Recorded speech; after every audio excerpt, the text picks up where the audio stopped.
Hello po sa mga kababayan ko dyan. Samahan niyo po ako magpunta ng market. Dadaan nga din pala po ako ng Filipino store. Gusto ko lang po i-share sa inyo kung ano itsura ng market namin dito. Medyo malayo nga yun sa amin. 45 minutes to 1 hour yung biyahe.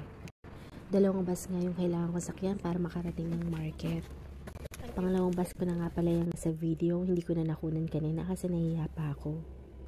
At yun nga, after 45 minutes, nakarating na rin tayo sa pupuntahan natin. Hindi nga pala rush hour ngayon, kaya hindi ako na traffic. Kaya hindi nga rin pala masyadong matao ngayon. Siguro mamaya, madami na yan. Bibili lang naman ako ng seafoods ngayon. Actually, sa mga supermarket, meron din naman mga seafoods, kaso nga lang hindi kompleto. Kaya talaga napunta kami dito kapag nag-crave kami sa mga fresh na isda. Dito nga rin pala kami namimili ng mga stock namin na meat sa butcher. Pero ngayon hindi ako bibili dahil meron pa kaming stock sa bahay. Andito na nga pala tayo sa mga bilihan ng mga prutas at gulay. Pero dalawang prutas lang atang bibilihin ko ngayon dahil meron pa naman kami mga gulay sa bahay. Ang kailangan ko lang talagang bilhin ngayon is mga seafoods. Mukhang sumasama na nga yung panahon, mukhang uulan na kaya kailangan ko na magmadali dahil wala akong dalang payong.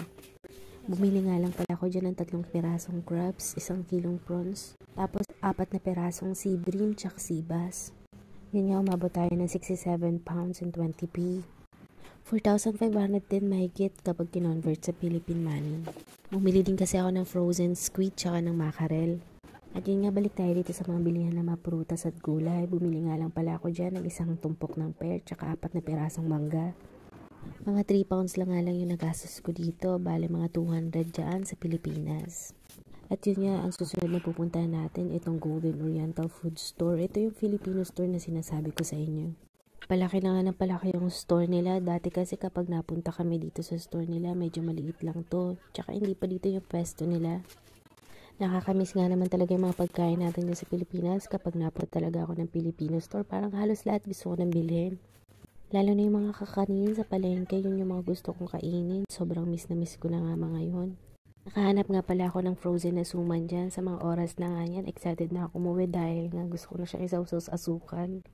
Konti nga lang pala yung mga binili ko dyan kasi nga medyo pricey talaga yung mga pagkain natin na galing sa Pilipinas. Medyo natagalan nga pala ako magstay dito kasi hindi ko talaga alam kung anong kukunin ko. Madami nga pala silang binibenta dito. Meron silang frozen, chill food, tsaka mga dry food. Meron din silang mga gulay.